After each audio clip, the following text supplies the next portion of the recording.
नमस्कार दोस्तों, क्या हाल है आप सबके। आज सुबह सुबह दिल्ली और आसपास के इलाकों में मौसम जो है वो दिखने में कम से कम सर्दी वाली लग रही है, क्योंकि काफ़ी फॉगी सा माहौल है। हालांकि फॉग है या स्मॉग है पता नहीं, उसके बारे में थोड़ी देर के बाद पता चलेगा जब सांस लेने में तकलीफ और ज़्यादा शुरू हो जाएगी। खैर, सुबह सुबह हमने सोचा कि एक नई गाड़ी चलाई जाए। हालांकि गाड़ी पुरानी है, आप देखेंगे तो कहेंगे कि ये तो काफ़ी पुरानी है, इससे क्यों आप चला रहे हैं। लेकिन इसमें नयापन दरअसल इसका ट्रांसमिशन था, इस वजह से मैंने सोचा कि चलाया जाए। और इस सेगमेंट में जो बढ़ते विकल्प हैं उसमें आप सभी दोस्तों की थोड़ी सी मदद की जाए जो सोच रहे हैं इस तरह की गाड़ी लेने की। हम बात कर रहे हैं इस नई टाटा टियागो AMG की जो आज मैं चला रहा हूँ। और इस वाले सेगमेंट में अगर आप देखें तो बहुत सारी सवारियां जो हैं वो हमने देखी हैं कि विकल्प इस सेगमेंट में बढ़ गया है। और विकल्प अगर बढ़ गया तो कन्फ्यूजन भी जाहिर सी बात है बढ़ेगा। तो यहाँ पर आपके पास ऑल्टो AMG का विकल्प है। इसके अलावा आप अगर शुरुआती सेगमेंट में जैसा मैं कह रहा था क्विड में भी ऑटोमेटिक का वर्जन या विकल्प है। तो ऐसे में ये तीनों विकल्प जो हैं वो सस्ती जो शुरुआती हैचबैक सेगमेंट में कुछ साल पहले तक हालांकि ये सोचना थोड़ा सा मुश्किल था कि शुरुआती हैचबैक सेगमेंट में किस तरह से ऑटोमेटिक ट्रांसमिशन वाली गाड़ियाँ जो है वो आएंगी, बिकेंगी, क्योंकि उस वक्त माइलेज उनका कम हुआ करता था, किफ़ायत कम होती थी और जो रख रखाव था वो भी थोड़ा मुश्किल था। इस वजह से लोग हिचकते थे। लेकिन अब वैसी बात नहीं है, ऑटोमेटिक ट्रांसमिशन आ गया है। CVT आपने सुना होगा, इसके अलावा AGS मारुति की गाड़ियों में जब आपने सुना होगा। तो ये सारी चीज़ें अब आ गई हैं, कई सारे विकल्प आ गए हैं ग्राहकों के पास। तो अगर हम टियागो की बात करें, ऑल्टो की बात करें और क्विड की बात करें तो यहाँ पर तीनों गाड़ियाँ जो हैं वो काफ़ी इंटरेस्टिंग तरीके से पैकेज हुई हैं। जहाँ ऑल्टो तो बेस्ट सेलर रही है अपने सेगमेंट में अभी भी, डिज़ायर से पिछड़ने के बाद भी, लेकिन हज़ारों की संख्या में बिकती है। ऑटोमेटिक वर्जन भी जाहिर सी बात है लोग ज़्यादा उसको भरोसेमंद भी मानते हैं।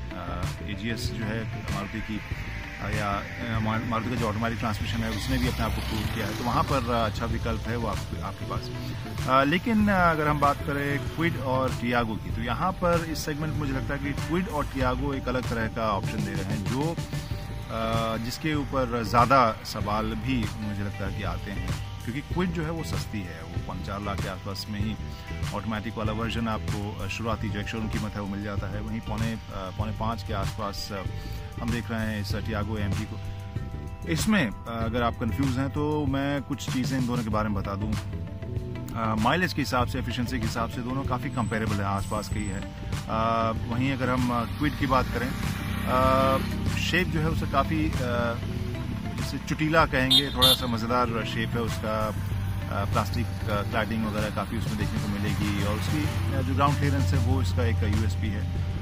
लेकिन अंदर अगर आप बैठें तो काफ़ी बेसिक सी बनावट अभी भी है। हालांकि जो अंदर स्क्रीन है वो आपको आकर्षक रहेगा, काफ़ी वो एक अच्छा फीचर है, जो काफ़ी काम का फीचर, नेविगेशन वगैरह भी इस छोटे से सेगमेंट में गाड़ी में आ रही है। तो उस हिसाब से कुछ एक फीचर्स को अगर हम छोड़ दें तो क्विड अंदर से थोड़ी बेसिक रहेगी। टियागो उस मुकाबले में थोड़ी ज़्यादा मुकम्मल आपको लगेगी, डिज़ाइन के हिसाब से, फीचर्स के हिसाब से थोड़ी बड़ी है। लेकिन यहाँ समस्या है कि आपकी इसकी कीमत थोड़ी ज़्यादा है। तो आपको ये देखना होगा कि आपके पास अगर बजट कम है और आप छोटी हैचबैक में अगर आप चाह रहे हैं एक ऑटोमेटिक ट्रांसमिशन वाली गाड़ी, तो फिर क्विड ऑटोमेटिक की तरफ आप जा सकते हैं।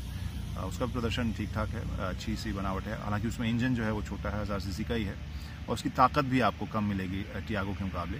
टियागो में इंजन बड़ा है, 1.2 लीटर है और उसकी ताकत थोड़ी ज़्यादा है, 84 bhp के आसपास, जहाँ क्विड पर 67 bhp के आसपास है। तो ताकत आपको इसमें ज़्यादा मिलेगी।